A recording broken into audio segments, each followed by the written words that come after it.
पण आयुष्य नेहमी प्लॅनप्रमाणे चालत नाही. दुसऱ्याच दिवशी श्रुतीच्या घरी सिच्युएशन अचानक बदलली.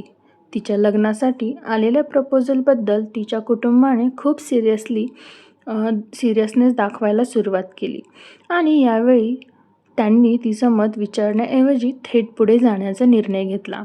श्रुतीला जणू सगळं हातातून निसटत असल्यासारखं वाटू लागलं. ती पूर्णपणे तुटली होती, पण तरीही तिने थोडंसं धाडस केलं. ती आपल्या आईसमोर उभी राहिली आणि पहिल्यांदाच स्पष्टपणे म्हणाली, "मला कोणीतरी आवडतं." त्या एका वाक्याने घरात शांतता पसरली. तिच्या वडिलांनी गंभीर नजरेने विचारलं, "कोण आहे तो?" त्या क्षणी श्रुतीचं हृदय जोरजोरात धडधडायला लागलं. पण तिने सागरचं नाव घेतलं आणि त्यानंतर घरात जणू वादळच आलं. "तुझा बॉस?" हा प्रश्न फक्त आश्चर्याचा नव्हता, तर अविश्वासाचाही होता. तिच्या कुटुंबाला ते नातं मान्य नव्हतं. त्यांना वाटत होतं की हा निर्णय चुकीचा आहे. समाज काय म्हणेल, लोक काय विचार करतील, आणि त्या सगळ्या प्रश्नांमध्ये श्रुती एकटी पडली होती. ती त्या रात्री पूर्णपणे तुटून गेली. तिने सागरला फोन केला. आवाज थरथरत होता. "मी सगळं सांगितलं, पण ते मान्य करत नाही." त्या शब्दांमध्ये भीती, दुःख आणि असहाय्यता सगळंच होतं. सागर काही क्षण शांत राहिला, कारण त्याला माहीत होतं की हा क्षण खूप महत्त्वाचा आहे. तो हळू आवाजात म्हणाला, "मी येतो उद्या तुझ्या घरी." श्रुती थोडी घाबरली. "नको सागर, सिच्युएशन अजून खराब होईल." पण सागर ठाम होता, "यावेळी मी पळणार नाही आणि तुला एकटंही सोडणार नाही." दुसऱ्या दिवशी सागर तिच्या घरासमोर उभा होता. मनात हजारो विचार, पण चेहऱ्यावर एक शांत डिटर्मिनेशन. दरवाजा उघडला आणि त्याच्यासमोर श्रुतीचे वडील उभे होते. काही क्षण दोघे एकमेकांकडे पाहत राहिले. एकीकडे प्रेमासाठी उभा राहिलेला माणूस आणि दुसरीकडे आपल्या मुलीचं भविष्य सुरक्षित ठेवायची जबाबदारी असलेला बाप. घरात वातावरण खूप तणावपूर्वक होतं. सागरने शांतपणे सगळं सांगितलं. त्याचं आणि श्रुतीचं नातं, त्याची इंटेन्शन आणि सगळ्यात महत्त्वाचं म्हणजे त्याचा रिस्पेक्ट. पण ॲक्सेप्टन्स इतक्या सहज मिळणार नव्हता. प्रश्न आले त्याच्या पोझिशनबद्दल, त्याच्या निर्णयांबद्दल आणि सगळ्यात जास्त त्यांच्या नात्याच्या सुरुवातीबद्दल. प्रत्येक प्रश्नामध्ये एक शंका होती आणि प्रत्येक उत्तरामध्ये सागरची प्रामाणिकपणा. श्रुती बाजूला उभी राहून सगळं पाहत होती. तिला कळलं होतं की ही फक्त तिची लढाई नाही, तर सागरही तिच्यासाठी तितक्याच ताकदीने उभा आहे. त्या भेटीनंतर काहीही फायनल झालं नाही. ना होकार ना नकार, पण एक गोष्ट बदलली होती. आता सगळं उघडपणे समोर आलं होतं. घरात अजूनही तणावच होता, पण त्या तणावात एक छोटासा बदल होता. पूर्ण नकाराऐवजी विचार सुरू झाला होता. त्या रात्री श्रुती खिडकीजवळ उभी राहून आकाशाकडे पाहत होती आणि सागरचा मेसेज आला. "मी वचन दिलं होतं ना, यावेळी काहीही झालं तरी मी तुझ्यासोबत उभा राहीन." तिच्या डोळ्यांत पुन्हा अश्रू आले. पण यावेळी त्या अश्रूंमध्ये फक्त दुःख नव्हतं, एक आशा होती. आता त्यांच्या प्रेमाची खरी परीक्षा सुरू झाली होती, जिथे फक्त फिलिंग्स पुरेशी नव्हती, तर पेशन्स, ट्रस्ट आणि वेळ लागणार होता. आणि त्या सगळ्यांच्या मधोमध ते दोघं एकमेकांचा हात घट्ट धरून उभे होते.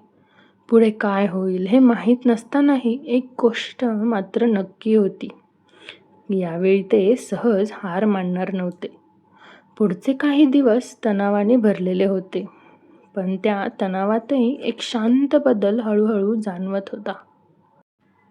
श्रुतीच्या घरच्यांच्या नजरेतला कठोरपणा थोडासा मवाळ होत होता आणि सागरच्या शब्दांमधली प्रामाणिकता त्यांना हळूहळू समजू लागली होती. सागरने काही केली नाही, तो वारंवार भेटण्याचा हट्ट धरला नाही, पण वेळोवेळी तो त्याच्या कृतीतून आपलं प्रेम दाखवत राहिला. श्रुतीच्या वडिलांच्या एका छोट्या समस्येसाठी तो स्वतःहून मदतीला धावून गेला. तिच्या आईशी आदराने, शांतपणे बोलला आणि सर्वात महत्त्वाचं म्हणजे त्याने कधीही श्रुतीला तिच्या कुटुंबांविरुद्ध उभं राहायला भाग पाडलं नाही. त्या सगळ्या छोट्या छोट्या गोष्टींनी घरच्याची मनं जिंकत गेला. घरच्यांच्या मनातली शंका हळूहळू वितळू लागली. एका संध्याकाळी श्रुतीचे वडील तिला शांतपणे म्हणाले, तो मुलगा चुकीचा नाही वाटत. आणि त्या एका वाक्याने तिच्या डोळ्यात आनंदाश्रू दाटले. काही दिवसांनी त्यांनी सागरला पुन्हा घरी बोलवलं. यावेळी वातावरण आधीसारखं ताणलेलं नव्हतं, तर थोडं खुलं होतं. सागर समोर बसला होता. मनात अजूनही आदर आणि थोडीशी भीती, पण चेहऱ्यावर एक शांत विश्वास. श्रुतीचे वडील त्याच्याकडे पाहत म्हणाले, आम्हाला फक्त एकच खात्री हवी आहे. तू आमच्या मुलीला कायम आनंदी ठेवशील का? सागरच्या डोळ्यात त्या क्षणी एक प्रामाणिक चमक होती.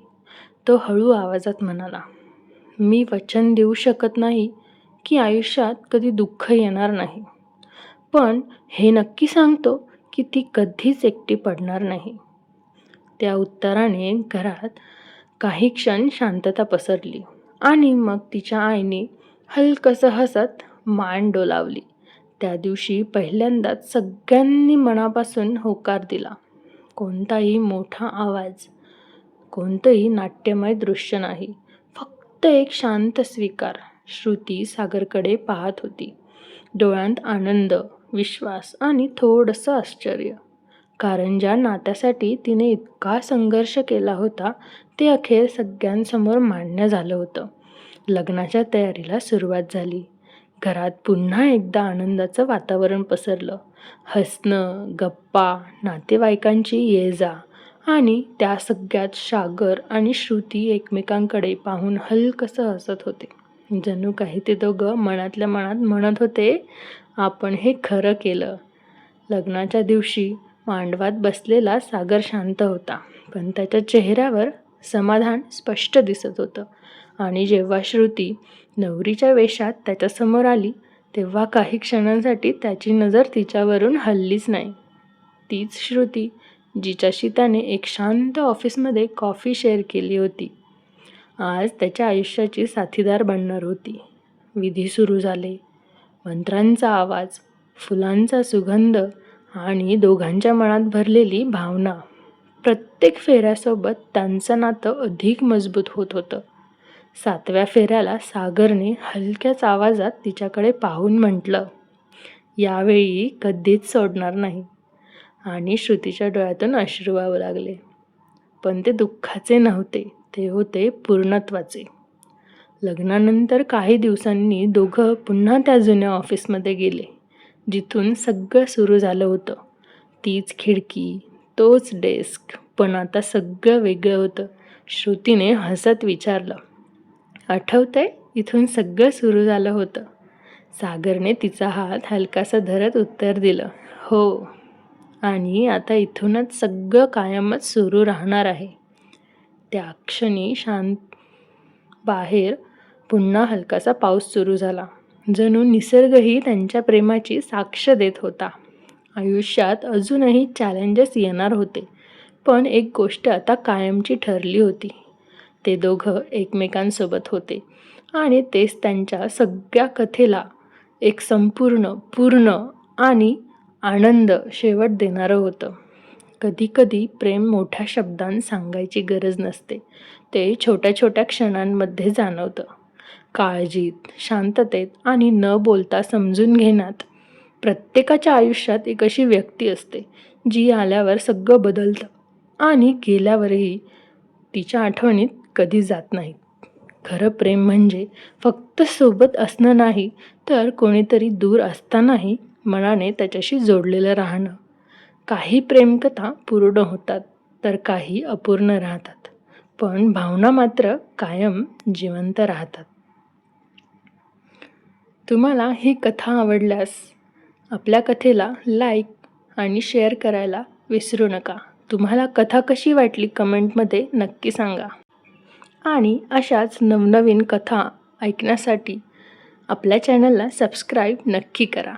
धन्यवाद.